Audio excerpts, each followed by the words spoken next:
diberkati, amin. Sekalipun kita hanya beberapa orang, tapi percaya kebenaran firman Tuhan mengatakan, di mana 2 juga orang berkumpul di dalam nama Tuhan, di situ Tuhan ada. Dan percaya sebelum Tuhan datang, Tuhan Yesus ada di sini. Tuhan sedang menunggu. Mana yang suka duduk di sebelah sini? Mana tuh Uci di sebelah sini? Mana tuh Oma itu? Kita lagi tidak dapat lihat. Mana tuh kita udah di belakang sana? Ya. Tuhan tahu, orang berkebiasaan. Bahkan dari sisi depan pintu, Tuhan lihat, oh ini langkah-langkahnya ini. Nah, baiklah, kita masih membahas tentang waktu hari Kamis. Kita ada sedikit bahasan tentang firman Tuhan. Ada beberapa yang belum hadir. Kita baca di kitab Keluaran. Masih sama, hari ini kita bahas di kitab Keluaran 35 ayat 4 sampai 10.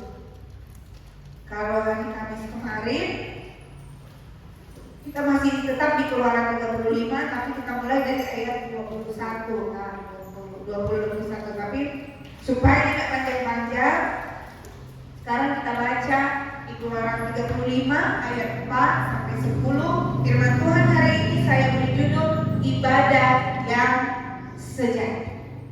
Keluaran 35 ayat 4 sampai 10.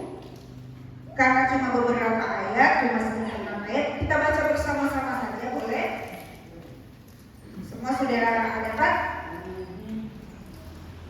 Kita baca bersama-sama Keluaran 35 ayat 4 sampai 10. Lembaga Alkitab Indonesia memberi judul persembahan khusus untuk mendirikan kemah suci dan untuk kebaktian di dalamnya. 1, 2, 3. Berkatalah Musa kepada segenap jemaah Israel, inilah firman yang diperintahkan Tuhan, bunyinya, ambillah bagi Tuhan persembahan khusus dari barang kepunyaanmu. Setiap orang yang terdorong hatinya harus membawanya sebagai persembahan khusus kepada Tuhan. Emas, perak, tembaga, kain ungu tua, kain ungu muda, kain kirmisi, lenan halus, bulu kambing, kulit domba jantan yang diwarnai merah, kulit-kulit lumba-lumba, kayu penaga, minyak untuk penerangan, rempah-rempah untuk minyak urapan, dan untuk ukupan dari wangi-wangian, permata krisopras dan permata katahan untuk baju efod dan untuk tutup dada. Segala orang yang ahli di antara kamu haruslah datang untuk membuat segala yang diperintahkan Tuhan. Puji Tuhan. Dari 6 ayat ini saya minta kita garis bawahi atau kita fokus di ayat 5. Saya ulangi ayat 5. Ambillah bagi Tuhan persembahan khusus dari barang kepunyaanmu. Setiap orang yang terdorong hatinya harus membawanya sebagai persembahan khusus kepada Tuhan, emas, perak, tembaga. Baik, saudara-saudara, sebelum kita bahas tentang firman Tuhan hari ini, saya mau kasih tahu dulu tentang latar belakang bagaimana sampai ada ayat ini. Latar belakangnya, pada waktu itu bangsa Israel, mereka baru selesai melakukan pemberontakan. Pemberontakan terhadap apa? Pemberontakan terhadap Tuhan. Ini ceritanya. Yang tahu tentang cerita bangsa Israel ketika keluar dari Mesir, nah semua tahu kan tentang 10 hukum, jangan membenci, jangan. Nah, ketika Tuhan memberikan 10 hukum, itu kan Musa ada ketemu Tuhan di atas gunung Sinai. Waktu Musa naik ke gunung Sinai, itu bukan cuma naik satu hari kalau turun. Itu ada waktu 40 hari. Ketika Musa berdoa dengan Tuhan, Musa berbicara dengan Tuhan, dan Tuhan berikan hukum-hukum ini untuk dilakukan bangsa Israel, itu ada waktu 40 hari. Yang ikut dengan Musa pada waktu itu adalah Yosua, tapi dia tidak naik sampai atas, dia hanya menunggu. Apa yang terjadi kepada bangsa Israel ketika dalam batu? Mereka bilang terlalu lama itu Musa di atas. Tapi meninggal terlalu lama. Akhirnya mereka membuat patung dengan dorang pebarang emas. Dorang kan ketika dorang keluar dari Mesir, dorang kan bawa semua itu harta bendanya. perak, dan segala yang berbau. Akhirnya dia tidak mau sabar tunggu Musa, dia bikin anak lembu emas untuk mereka sembah. Dia ganti tutupan dengan anak lembu emas. Terjadi itu yang dinamakan yang tadi saya bilang, bangsa Israel melakukan pemberontakan kepada Tuhan.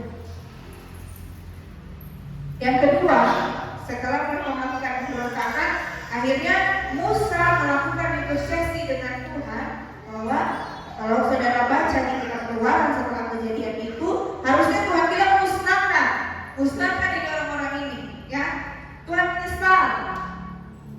Kemudian Tuhan memusnahkan, tapi Musa bilang, Tuhan, masa nggak sesuai bahwa keluar dengan kekuatan dan gagah perkasa, tapi akhirnya harus memusnahkan di padang gurun. Apa nanti orang mau bilang? Apa yang nanti berita? Masa orang mulia besar Tuhan cuma kasih keluar pada orang baru dibinasakan, ya.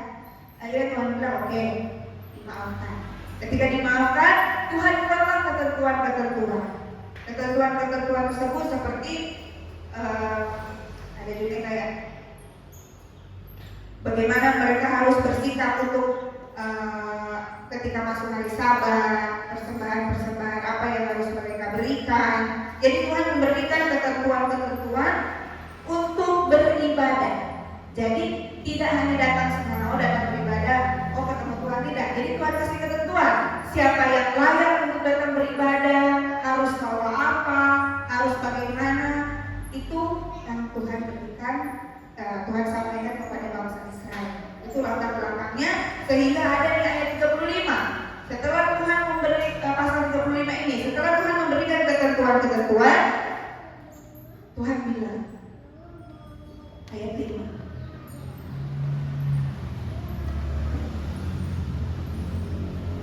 Ya.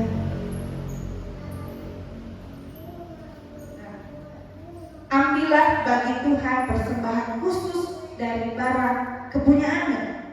Setiap orang yang terdorong, jadi Tuhan bilang, sudah ada ketentuan 1, 2, 3 berbagai macam ketentuan. Sekarang yang terakhir, ambil apa yang ada padamu. Semua barang yang ada padamu, itu yang Tuhan minta. Ya, di ayat 5, persembahan khusus dari barang kepunyaanmu. Setiap orang yang terdorong hatinya. Jadi seperti saya sampaikan hari Kamis, Tuhan meminta untuk masuk dalam beribadah. Tuhan minta apa yang ada pada diri yang mau Tuhan kasih persembahan ke Tuhan sesuai dengan dorongan hati. Jadi tanpa paksa. Lanjut. Sekarang karena kita saya kesini ibadah yang sejati. Konteksnya ini bangsa Israel mau membuat namanya kemah suci atau tempat pertemuan beribadah. Apa itu ibadah? Apa itu ibadah? Kita baca di sini dapat lihat. Kita baca, saya bacakan. Menurut KBBI atau Kamus Besar Bahasa Indonesia, ibadah diartikan sebagai perbuatan untuk menyatakan bakti kepada Allah yang didasari ketaatan, mengerjakan perintahnya dan menjauhi larangannya. Ibadah juga dimaknai sebagai wujud ketaatan, penyembahan, dan pengabdian lahir batin yang sering disebut juga sebagai ibadah. Dengan kata lain, ibadah adalah sesuatu yang harus kita lakukan yang berdasarkan pemahaman yang berasal dari niat. Ya, karena di situ dibilang mengerjakan didasari ketaatan, mengerjakan perintah.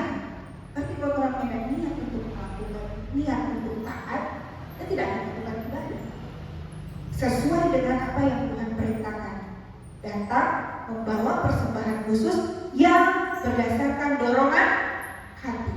Jadi datang kepada Tuhan, menurut Kamus Besar Bahasa Indonesia, datang kepada Tuhan, datang beribadah itu untuk kita melakukan penyembahan sebagai bentuk ketaatan kita kepada perintah Tuhan. Itu menurut Kamus Besar Bahasa Indonesia. Menurut saya secara pribadi, ibadah adalah bentuk atau wujud manusia menyadari bahwa ada kekuatan kekuasaan yang lebih besar di atas manusia itu sendiri, yang membuat kita takut dan mengikuti semua ketentuan kuasa itu. Maksudnya begini, kenapa saya bilang dulu saya? Karena pemahaman saya, ketika kita beribadah itu berarti kita menyadari bahwa ada kuasa, ada sesuatu yang lebih besar dari saya, sehingga saya harus datang untuk menyembah Dia.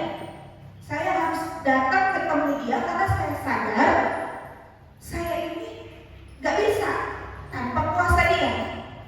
Jadi manusia harus sadar dulu bahwa kenapa manusia datang beribadah, karena salah satunya adalah kesadaran, oh iya kita beribadah karena itu adalah datang ke gereja itu adalah aturan atau bentuk bahwa orang menyadari ada satu kuasa, ada satu hal, satu entah dia manusia atau apapun itu yang kita anggap, yang saya anggap sendiri bahwa dia lebih dari saya, makanya saya harus datang untuk mencari Dia. Itu menurut saya pribadi. Terserah menurut saudara-saudara apa arti ibadah itu. Tetapi yang mau saya sampaikan, ketika kita datang ibadah itu, menurut saya adalah saya menyadari bahwa saya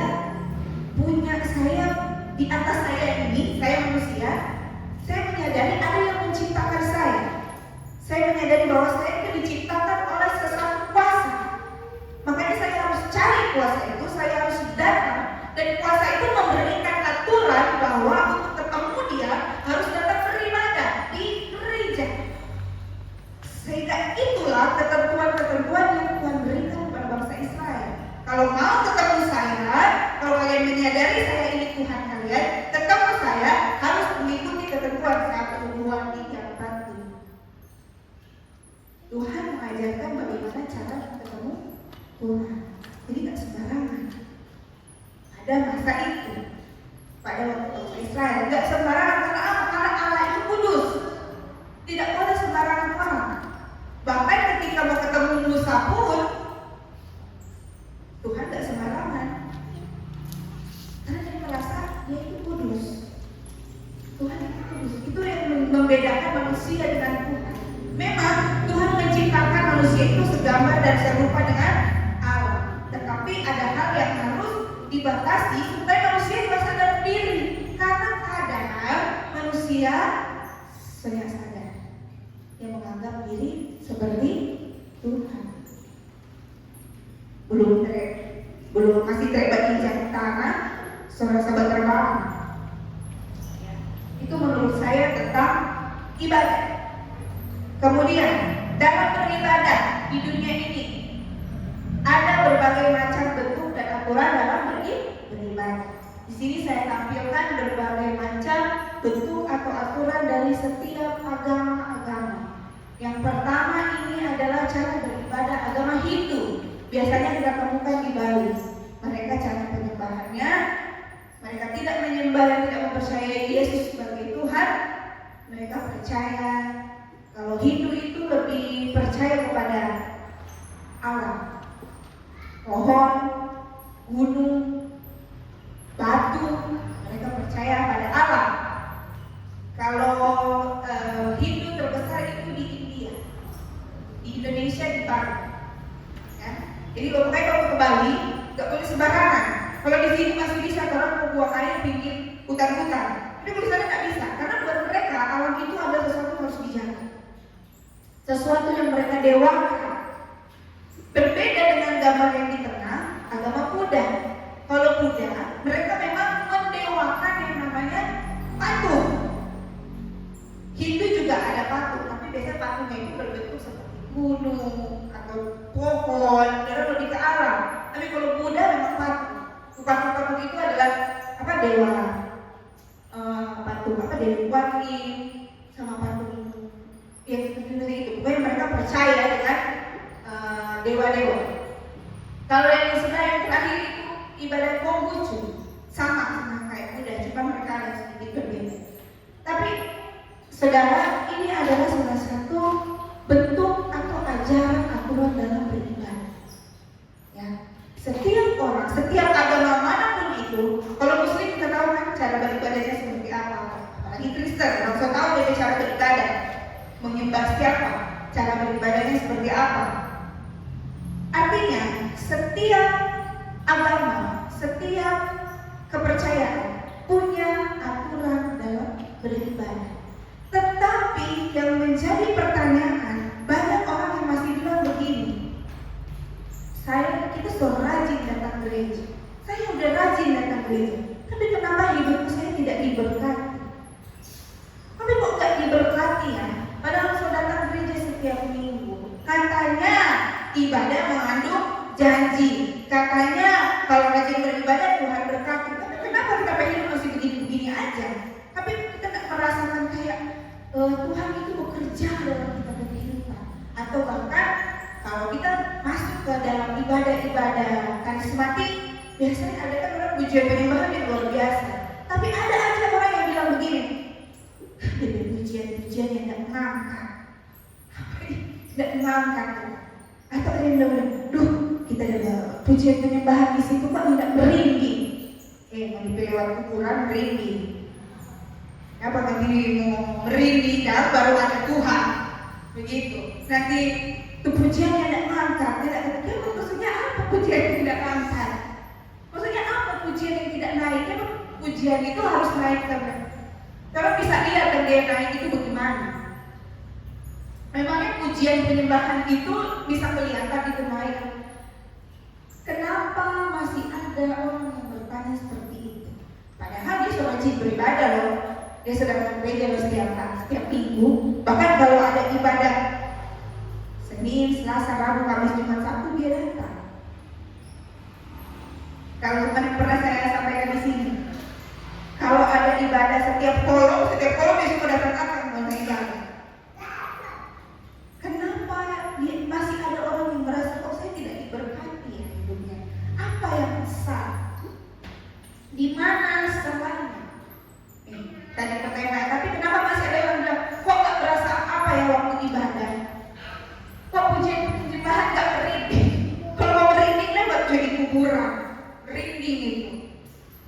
Pujian penyembahannya gak ngangkat. Katanya beribadah mengandung janji. Kok aku gak diberkati padahal sudah rajin ibadah.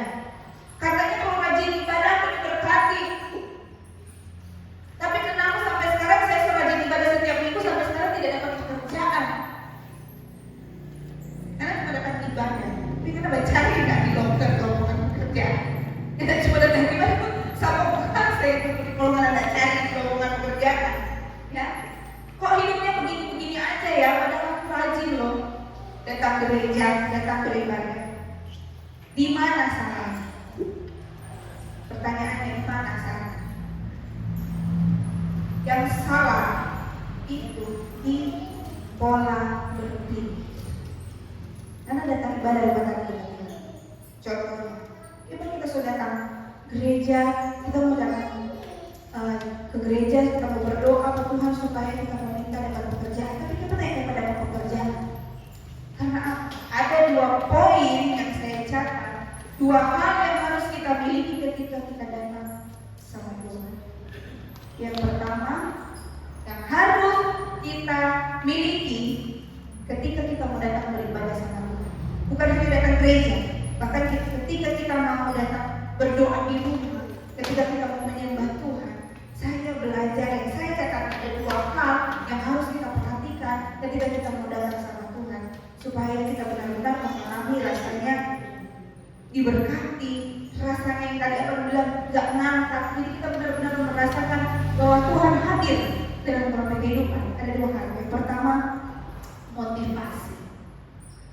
Kita baca dalam Roma 12 ayat 1. Kalau mau buka di Alkitab silakan, habis itu sudah saya bantu. Roma 12 ayat 1. Karena itu saudara-saudara, demi kemurahan Allah aku menasihatkan kamu supaya kamu mempersembahkan tubuhmu sebagai persembahan yang hidup dan yang kudus dan yang berkenan kepada Allah. Itu adalah ibadahmu yang sejati. Bagaimana ibadah yang sejati? Dalam Roma 12 ayat 1 dia bilang apa? Persembahkan tubuhmu sebagai persembahan yang hidup. Jadi jangan datang dengan ibadah memang bawa diri, betul Tuhan aku tidak punya Tapi ketika kita bawa tubuh, kita bawa diri, bawa jiwa, bawa pikiran, perasaan, tapi bukan untuk Tuhan. Contohnya apa? Datang ibadah, DP motivasi apa? DP motivasi bukan mau ketemu Tuhan. Datang beribadah, motivasinya apa? Seperti tadi, kita beribadah karena kita cuma mau mencari pekerjaan, makanya kita mau datang minta bantuan. Yang Tuhan tuntut apa? Ibadah yang sejati apa? Datang sama Tuhan, bawa ini diri, bawa ini pikiran, bawa ini tubuh, datang untuk cari Tuhan, memuliakan Tuhan, bukan hanya sekedar minta. Tuhan ini orang kaya, tapi bukan orang mau datang ke Tuhan kasih proposal. Ini Tuhan kita pilih, kita mau minta 1, 2, 3, 4, 5. Tapi datang sama Tuhan, nomor 1, habis dibawa motivasi, datang beribadah kepada Tuhan dengan kesadaran bahwa kita tidak punya apa-apa. Kita tidak punya apa-apa. Kalau bangsa Israel, Tuhan bilang minta bawa emas, perak, kain ungu dan sebagainya. Bahkan Tuhan bilang, kalau ada orang yang ahli dalam membuat itu semua, datang bawa itu. Orang siapa? Bangsa Israel, orang yang keluar dari Mesir, bawa emas. Sekarang kita tanya, saudara-saudara ada emas? Kalau sampai saat ini Tuhan masih berlakukan hal yang seperti itu, mau datang sama Tuhan karena bawa emas, perak, dan perhiasan yang lain. Mampu?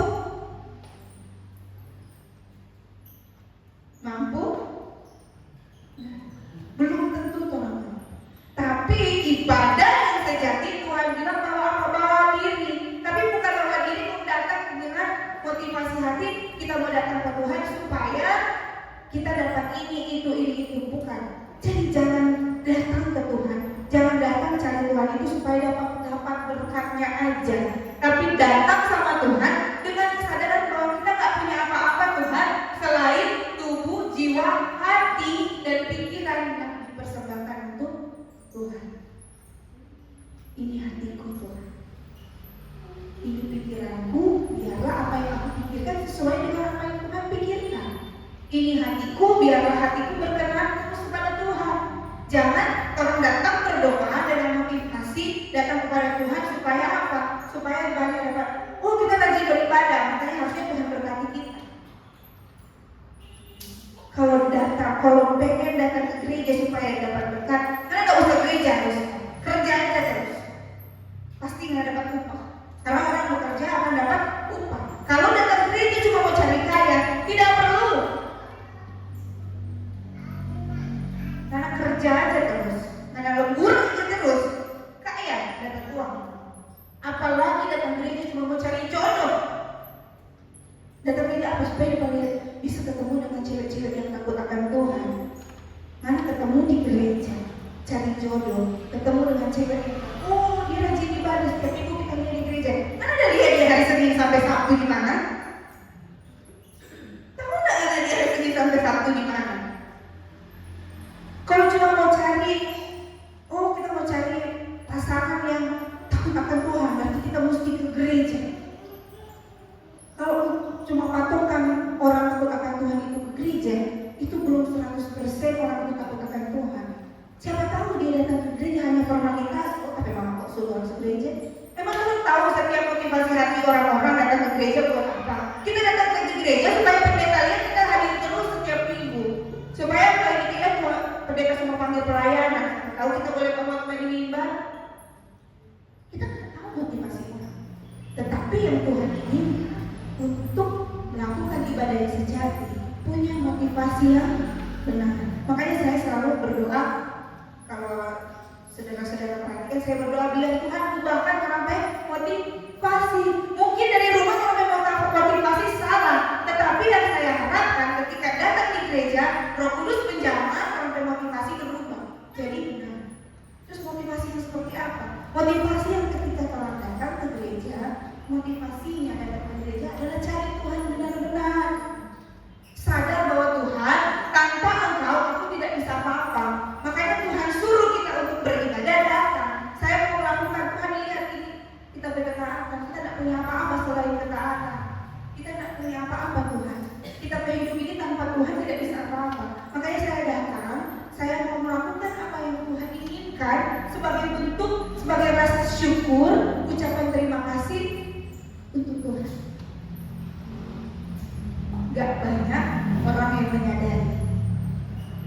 banyak dunia sekarang datang gereja supaya ya ada formalitas. Oh ya, mesti gereja. Namanya hari Minggu harus masuk gereja.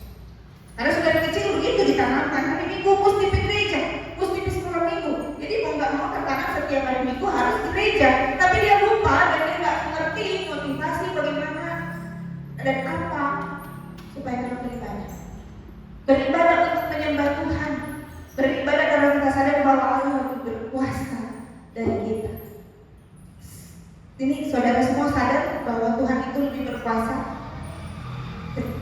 Tuhan yang menciptakan orang, Tuhan yang punya kuasa mengatur berapa hidup, dan Tuhan beri ketentuan kalau mau ketemu kita yang akan beribadah. Saudara ikut apa bukan? Ada dua pilihan, dia bisa tidak ikut, bisa dia ikut ketentuan Tuhan. Tetapi sebagai bentuk bahwa menyadari motivasi kita, menyadari bahwa Tuhan itu berkuasa atas kita berhidup, ya saya datang. Tuhan suruh ketentuannya karena hari Minggu harus masuk gereja. Dia datang. Dalam beribadah itu punya motivasi benar. Saya memang beribadah untuk menyembah Tuhan. Itu sikap hati, itu hati harus benar-benar menyembah Tuhan. Jangan sebentar puji-pujian. Haleluya. Tidak. Motivasi itu gimana itu? Mau menyembah Tuhan? Katanya motivasinya mau mencari Tuhan, menyembah Tuhan sungguh-sungguh. Mana kebanyakan? Mari kita sambutkan. Memang hanya sungguh-sungguh cari Tuhan, punya motivasi benar, dia merasa bahwa Tuhan di atas segala raja, raja di atas segala Tuhan di atas segala Tuhan. Mari kita sambut sang raja. Mau menyambut raja? Mari kita puji namanya. Ya kan harus sungguh berdoa. Dia yang maha mulia. Dia Bapak Ibu, tidak ada apa-apa. Jadi saudara-saudara, motivasi datang beribadah yang benar itu kelihatan dari cara orang beribadah.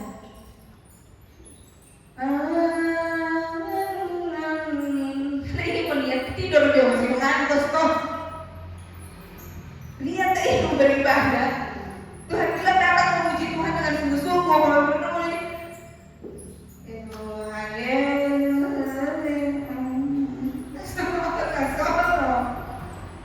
ya, datang beribadah dengan motivasi pada kebenarannya, bukan pada kepentingan diri sendiri. Kepentingan diri sendiri tadi sudah saya kasih contoh ya, itu kan kepentingan diri sendiri. Kita mau cari Tuhan, datang gereja supaya dapat jodoh, dapat kerja, dapat berkat, dilihat pendeta, dapat pakai pelayanan dan sebagainya. Itu kepentingan diri sendiri. Sedangkan yang Tuhan minta apa? Yaitu datang kepada Tuhan dengan motivasi benar-benar untuk mau menyembah Tuhan. Ya. Jadi poin pertama, motivasi. Kembali lagi ke diri kita masing-masing. Hari ini kita belajar motivasi apa. Ketika kita mau melangkah semua pergi gereja nih, semua pergi dalam perjalanan, coba tanya Tuhan, apa kita bermotivasi datang gereja? Kalau memang Tuhan dapat salah, biar Roh Kudus ingatan, Tuhan perbaiki. Tuhan itu baik. Kalau Tuhan temukan motivasi saya salah datang beribadah hari ini, perbaiki. Karena Tuhan akan ubahkan itu. Jangan sampai orang datang ke gereja, datang beribadah dengan motivasi yang salah. Karena Tuhan mau persembahkan tubuhmu, hidupmu, hatimu, pikiranmu seluruhnya untuk Tuhan. Jadi jangan sementara menyembah dan pikir, sebentar kita mau berjalan lebaran, di mana kah? Aduh, berendah dari mana?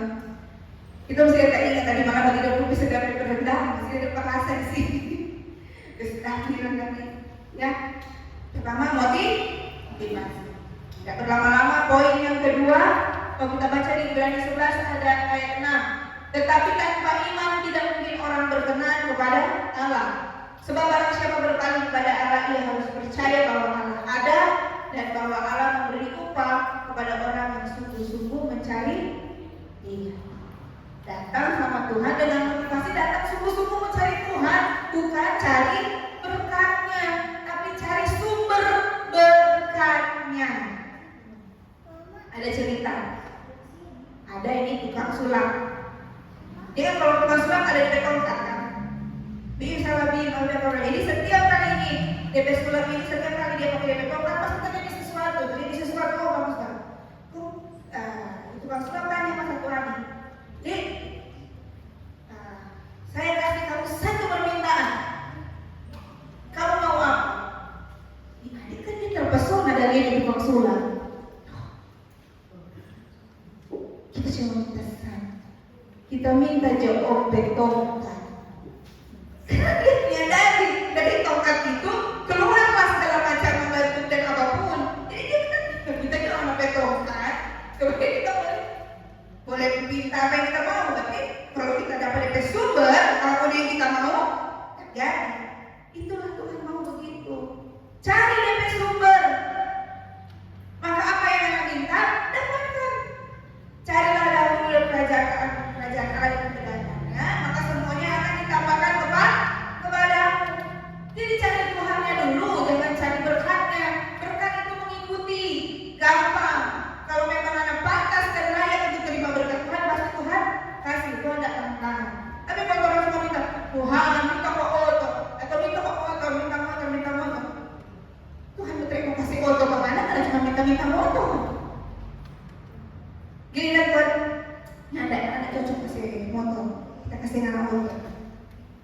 Tuhan minta motor, nggak bersyukur. Padahal dia lebih butuh sebenarnya mobil supaya bisa bawa anak-anak, bisa bawa istri. Kan kalau dia minta motor untuk kepentingan diri sendiri. Anak-anak apa? Kita anak apa? Mau bonceng di mana ini motor? Ya, jadi jangan cari berkat, cari sumber, cari Tuhannya, bukan berkatnya.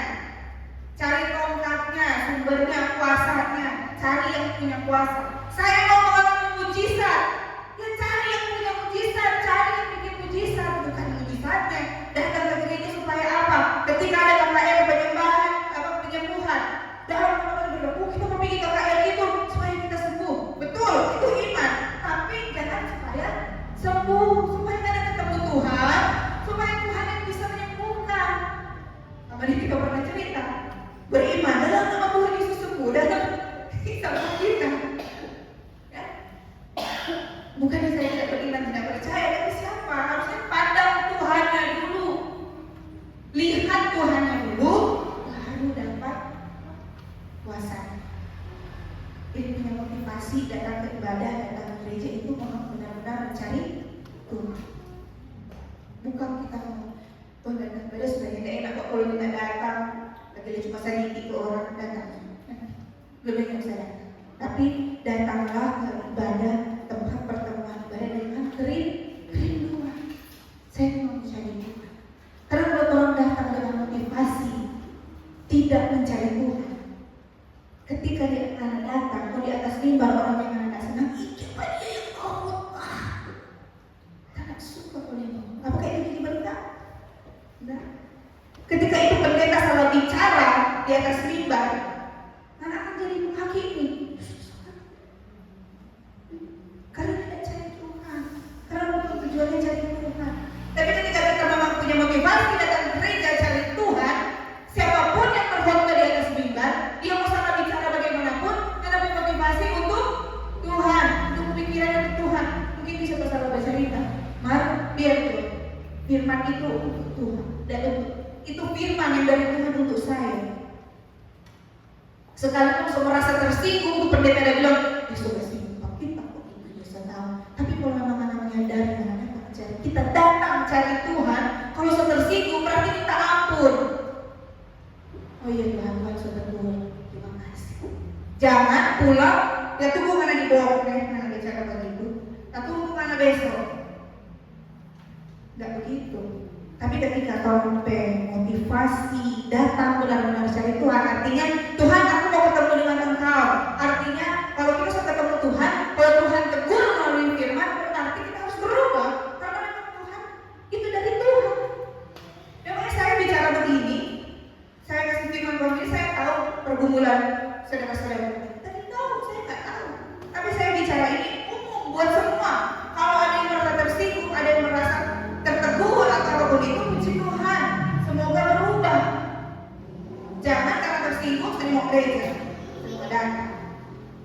Berarti motivasi hatinya salah. Motivasinya tidak untuk cari Tuhan. Punya motivasi yang baik untuk cari Tuhan, bukan cari muka. Cari Tuhan. Ada amin? Selanjutnya terakhir, poin kedua. Sikap hati. Punya motivasi mau cari Tuhan, tetapi tidak punya sikap hati yang benar. Kita motivasi, tapi motivasi kamu datang cari Tuhan. Tapi pas kita sudah sampai di gereja mau cari Tuhan, maka sikap hati artinya jaga DP hati. DP hati, soalnya tuh datang lagi dulu. Ini kok kemana datang? Tidak jaga sikap hati. Sebenarnya motivasi dan sikap hati ini berhubungan, tidak jauh berbeda. Tetapi sikap hati dalam Mazmur 51 ayat 19, korban sembelihan kepada Allah ialah jiwa yang hancur, hati yang patah dan remuk, tidak akan kau pandang hina. Ya, artinya apa? Kalau orang mau datang ke gereja, kan Tuhan kasih ketentuan yaitu membawa korban, bawa persembahan. Tetapi korban sembelihan kepada Allah yang benar, yang sungguh-sungguh, kamu tidak punya apa-apa betul, tapi punya sepakat orang datang tidak punya emas, perak dan permata. Kamu punya apa? Tuhan, saya cuma punya. Tapi yang kasih ke Tuhan bukan hati yang tinggi, bukan hati yang Tuhan, aku sudah datang beribadah. Tuhan, aku sudah datang setiap minggu. Bukan seperti itu, tapi hati yang hancur. Hati yang hancur artinya apa? Hati yang Tuhan, aku tidak punya apa-apa lagi selain Engkau. Memang itu hati yang betul-betul hati yang patah dan remuk, hati yang benar-benar. Bagaimana sih kalau orang patah hati? Iya toh, serupa hidup ini tak bisa tanpamu, tak berdaya kalau orang patah hati. Seperti itu, datang kepada Tuhan, Tuhan aku tak bisa tanpamu, aku tak berdaya tanpamu. Ini hati kesian Tuhan, sangat hancur. Datang sama Tuhan dengan sikap hati yang seperti itu. Beribadah dengan sikap hati kalau kita benar-benar membutuhkan Tuhan. Saudara, kalau kita datang sama tetangga, lagi perlu sesuatu, butuh sesuatu, minta tolong sama dia, percaya kalian tahu bahwa dia bisa tolong. Pasti orang mau datang dengan apa? Apakah orang mau datang? Hei, itu pada perlu makanan. Kalau kamu yang harus datang dia makanan. Begitu, kalau orang memang perlu butuh sekali ke orang itu, kalau cuma Pak mau minta tolong, apa dengan sikap hati seperti itu? Kalau orang sadar orang butuh, kenapa nanti tolong? Kita perlu dengan segala kesialan kita butuh bermohon sama itu orang itu karena dia pasti bisa bantu supaya dapat tolong. Begitu juga kalau datang ke Tuhan. Tuhan, cuma Tuhan yang bisa bantu, kesian, tolong. Saya benar-benar butuh Tuhan. Datang beribadah dengan iman, ketulusan, rasa syukur dan penyerahan total, bukan sekedar menuntut berkat. Aku berserah Tuhan, terserah apa. Aku berserah, aku berserah. Jangan cuma sekedar pujian, tapi kalau kita berserah betul-betul. Saya ingatkan lagi dalam firman Tuhan, aku berserah waktu pensi masih dipegang. Ya, aku serahkan ke Tuhan, maka masih sini kok kita pinjam Tuhan. Katanya soal aku berserah pada Yesus Juru Selamat, aku berserah. Katanya aku berserah total, masih pakai kekuatan sendiri. Kita harus punya sikap hati yang sudah benar.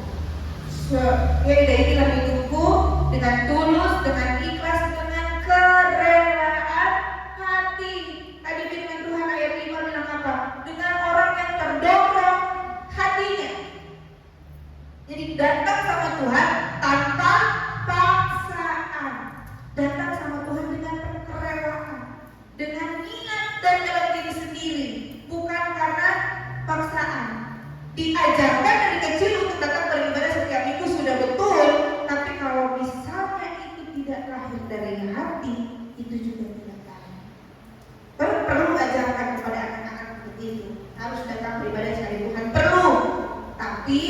ajarkan juga kepada anak-anak itu harus dari hati. Dia dari paksaan itu timbul dari hati, dari niat.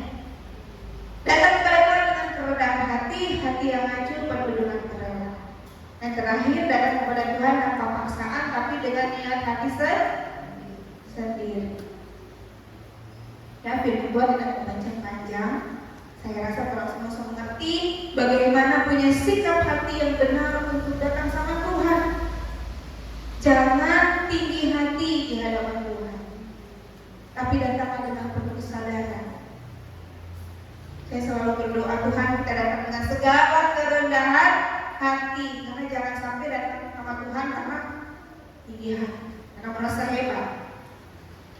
Yang terakhir penutup, saya kasih contoh dalam Lukas 14 ayat 9 sampai 14, perumpamaan tentang orang Farisi dengan pungut cukai. Saya ada video.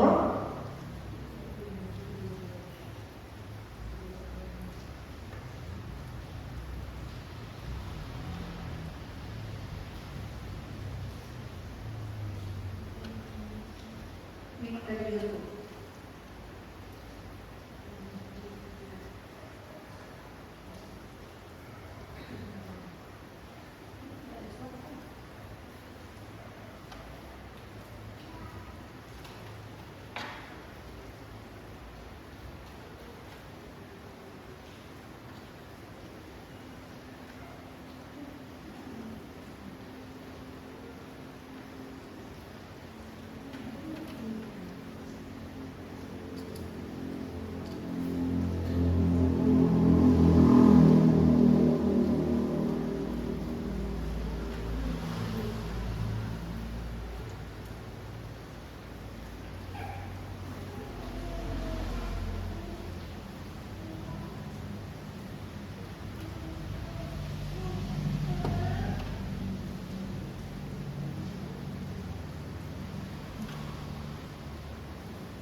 Syukur kepadamu karena aku tidak seperti orang-orang lain, bukan perampok, bukan orang lain, bukan pesinah. Aku juga tidak seperti pemungut cukai. Aku berbuat sebuah kali seminggu dan memberikan 1/10 dari seluruh penghasilan. Banyak penuh kata-kata tentang dirinya sendiri, tentang kebaikan dan kesalahan. Jauh dari situ berdiri seorang pemungut cukai.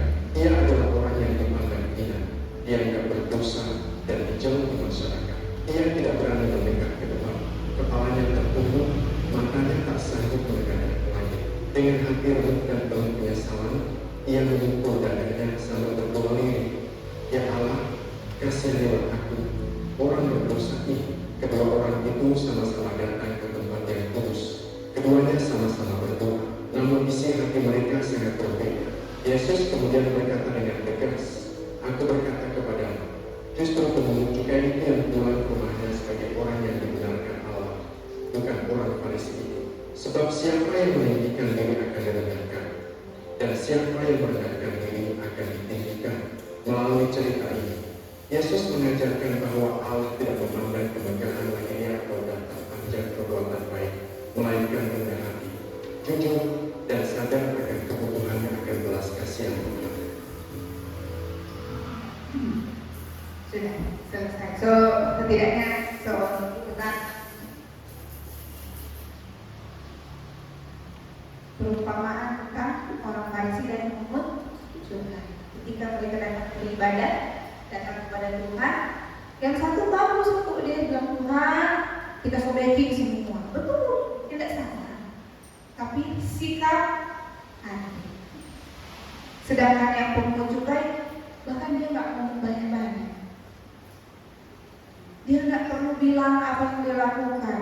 Bahkan dia nggak perlu mengaku dia berdosa. Dia cuma bilang, Tuhan, aku orang berdosa. Mungkin sebanyak sekali yang dia lakukan, tapi dia bahkan dia mau bicara itu bahwa dia sudah nggak mampu, bahkan dia sudah sanggup, karena dia merasa nggak layak, karena dia punya hati Tuhan so hancur. Gimana sih Tuhan tidak kaya. Kisah orang pemungut cukai. Tetapi Tuhan bilang apa yang benar adalah si pemungut cukai. Bukan berarti orang setiap minggu ke gereja orang betul sekali di hadapan Tuhan. Justru terkadang orang yang setiap minggu ke gereja akhirnya dia jadi sombong rohani. Merasa so paling benar, merasa so terbangun. Sehingga orang yang datang ke gereja, apa kok mana tahu dia tak pergi gereja mana? Belum tentu dia karena pergi gereja mengalami motivasi ketemu Tuhan itu betul. Ya, kita nggak tahu motivasi setiap orang datang ke gereja dan beribadah itu berbeda-beda. Jadi ada baiknya kita selalu koreksi diri, cek Tuhan motivasi ini so betul atau belum. Tuhan, saya mau datang ketemu Tuhan. Siapapun yang pendeta dan berkhotbah, apapun yang dia bilang, kita anggap itu adalah firman dari Tuhan. Karena firman Tuhan itu seperti pedang bermata dua. Berkena jemaat, berkena juga kepada pembicara diri sendiri. Jadi jangan menghakimi. Dia bilang begitu, artinya dia begitu. Nggak usah, nggak perlu. Jadi setiap firman yang orang dengar, kalau itu menegur dan itu baik, terima. Karena itu firman Tuhan, karena itu perkataan Tuhan, bukan perkataan orang itu.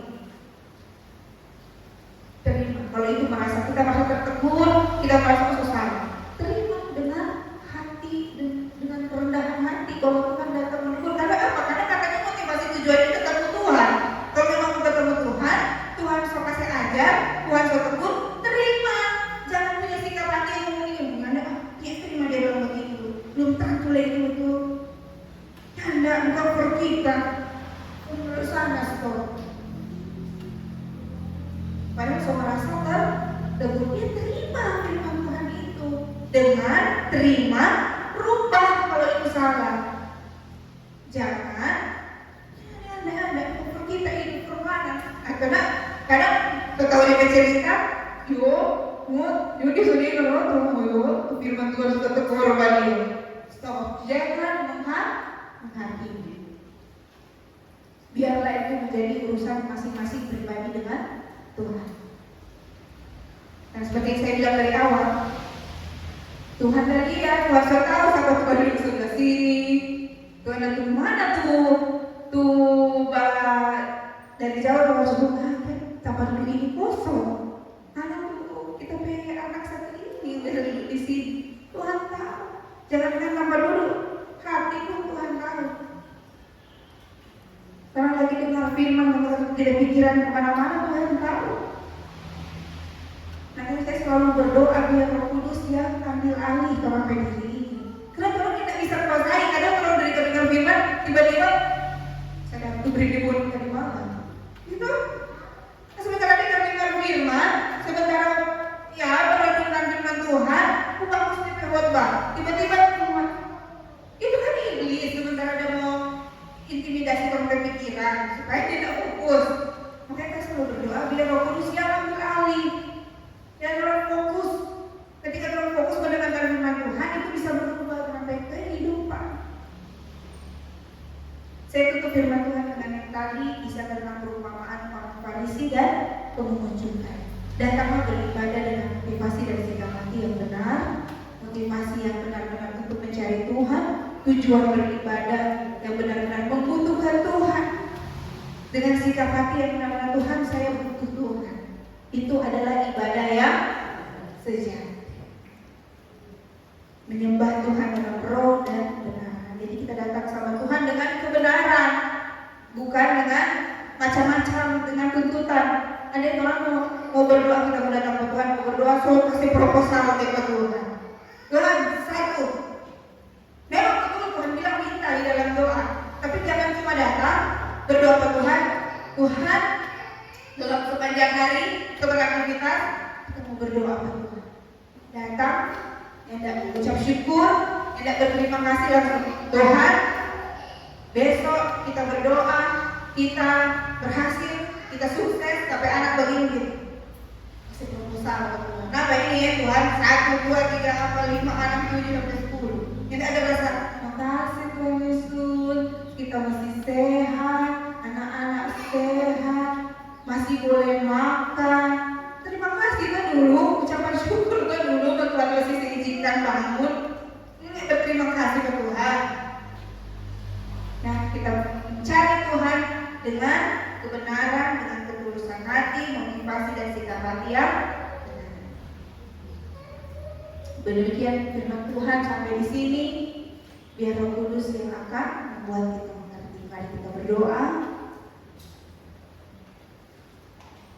Bapa, kami bersyukur, terima kasih buat firman-Mu yang menegur kami, mengingatkan kami, mengajarkan kami untuk lebih sungguh-sungguh lagi datang beribadah kepada Tuhan dengan tujuan dan motivasi hati serta sikap hati yang benar.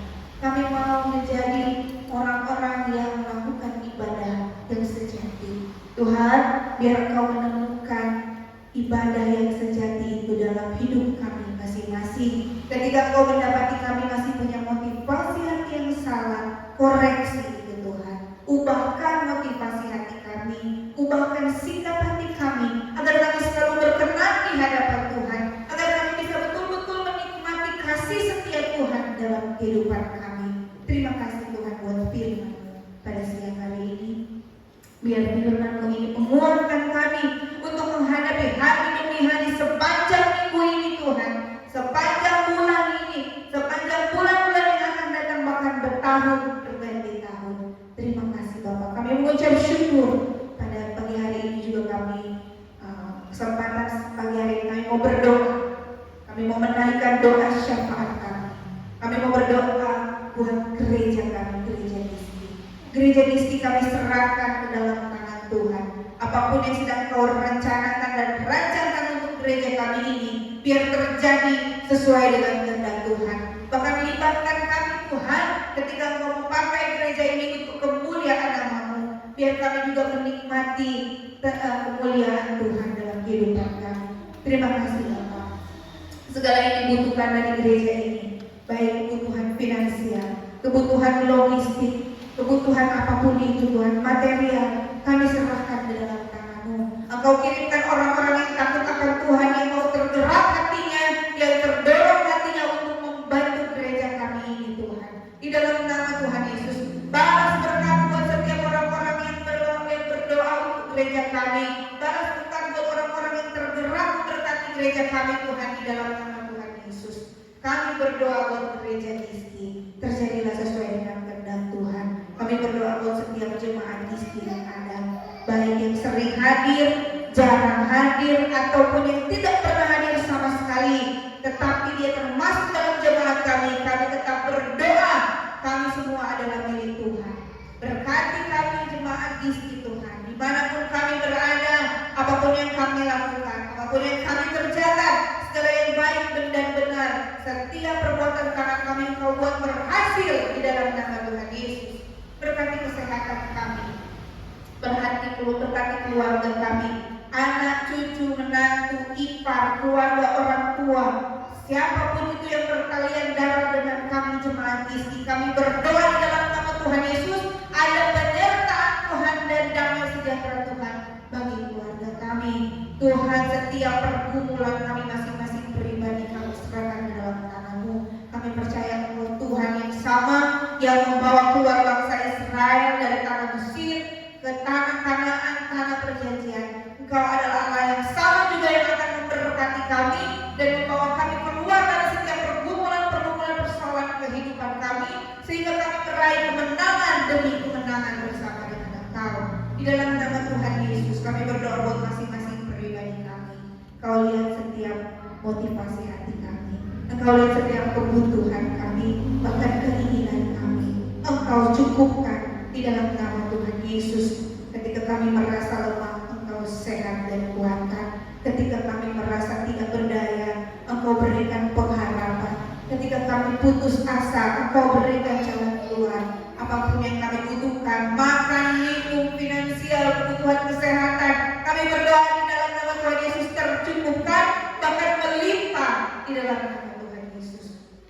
Terima kasih Bapak buat jemaat-jemaat yang mungkin berhari ulang tahun, Engkau berkati, bertambahnya usia mereka, berkat yang sama juga Tuhan Engkau limpahkan atas mereka. Mungkin ada yang sakit, Engkau jamah dan sembuhkan di dalam nama Tuhan Yesus.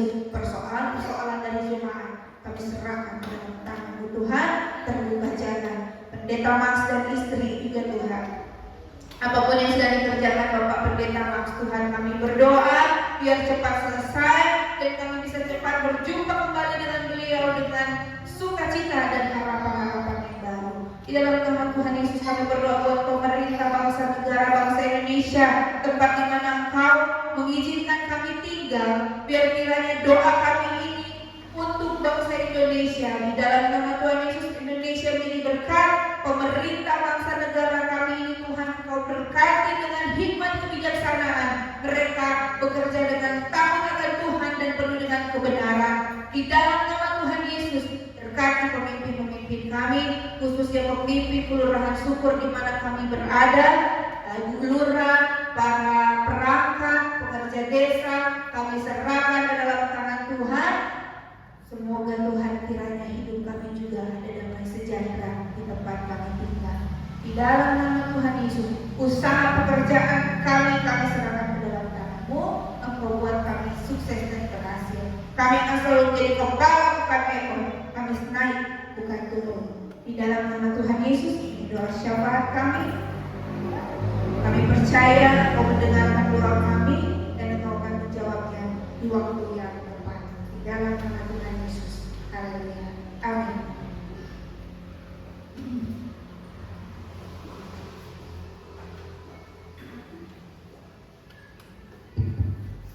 Puji Tuhan untuk melengkapi doa syafaat. Saya mohon jemaat bangkit berdiri.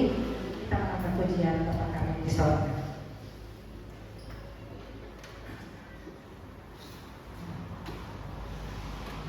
Kerajaan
angkat pujiannya Imam Boyang Karno.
Terimalah berkat Tuhan di dalam nama